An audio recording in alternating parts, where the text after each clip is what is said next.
A delivery driver in Birmingham suffers a serious knee injury after years of physically demanding work. Doctors tell him recovery could take many months. At first, his employer is understanding. They send supportive messages, reassure him not to worry, and tell him to focus on getting better. But gradually, things change. The updates from work become less friendly. Occupational health gets involved. Meetings are arranged. Then one day, a letter arrives inviting him to a formal capability hearing. A few weeks later, he loses his job. And this raises one of the biggest questions employees ask us at Blackstone Solicitors. Can you legally be dismissed for being off sick long term? The short answer is yes. Potentially. But employers in the UK cannot simply dismiss someone because they are frustrated with sickness absence. There are legal rules, procedures, and protections that must be followed. And honestly, many employers get those wrong. Now, let's start with something important. A long-term illness does not automatically protect your job forever. Businesses are allowed to consider the impact prolonged absence has on operations, staffing, and workload. However, before dismissal is even considered, employers are expected to act reasonably. That means gathering proper medical evidence, communicating with the employee, assessing whether there is a likely return to work, and considering alternatives to dismissal. For example, if someone is expected to recover within a few months, an employer may struggle to justify ending employment too quickly.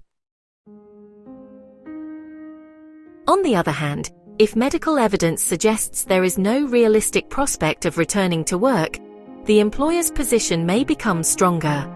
But even then, the process matters enormously.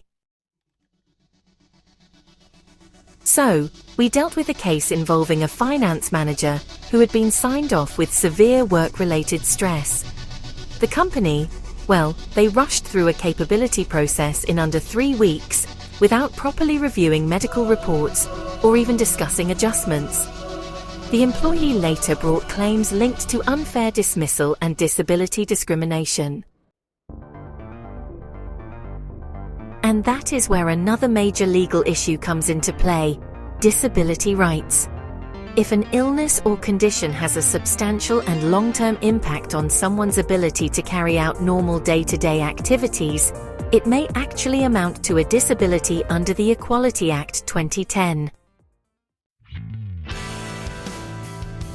If that happens, employers may have a duty to make reasonable adjustments. That could mean adjusted duties, reduced hours, remote working, a phased return, or maybe some additional support. Some employers handle this properly, but others do not. And, when adjustments are ignored completely, legal risk increases significantly. Now here is something that, many employees misunderstand. There is no exact legal time limit for sickness absence. People often ask, can I be dismissed after 6 months? Or what happens after a year? The reality is, every case is different. Tribunals will look at factors such as the nature of the illness, medical evidence, the size of the business, the employee's role, and whether the employer followed a fair procedure. And, honestly, procedure is critical. An employer should usually consult with the employee before making decisions. Meetings should be arranged properly. Medical reports should be reviewed. Employees should have an opportunity to respond. If those steps are skipped, a dismissal that may otherwise appear reasonable can still become unfair. Another issue we often see is poor communication during sickness absence. Some employees are left completely in the dark for months. Others feel pressured constantly while trying to recover. Neither situation is ideal. A fair employer should maintain appropriate communication without creating unnecessary stress or pressure. So what should you do if you are off sick long-term and worried about losing your job? First, keep records of everything. emails, meeting invitations, occupational health reports, and notes from conversations. Second, engage with the process where possible. Ignoring meetings or refusing communication entirely can sometimes weaken your position. And third, seek legal advice early if capability dismissal or formal processes are being discussed. Because once dismissal happens, strict time limits apply to bringing employment tribunal claims.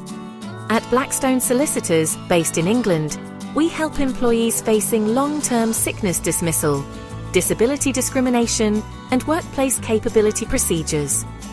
Because while employers do have rights, employees do too. And being seriously unwell should never mean being treated unfairly at work.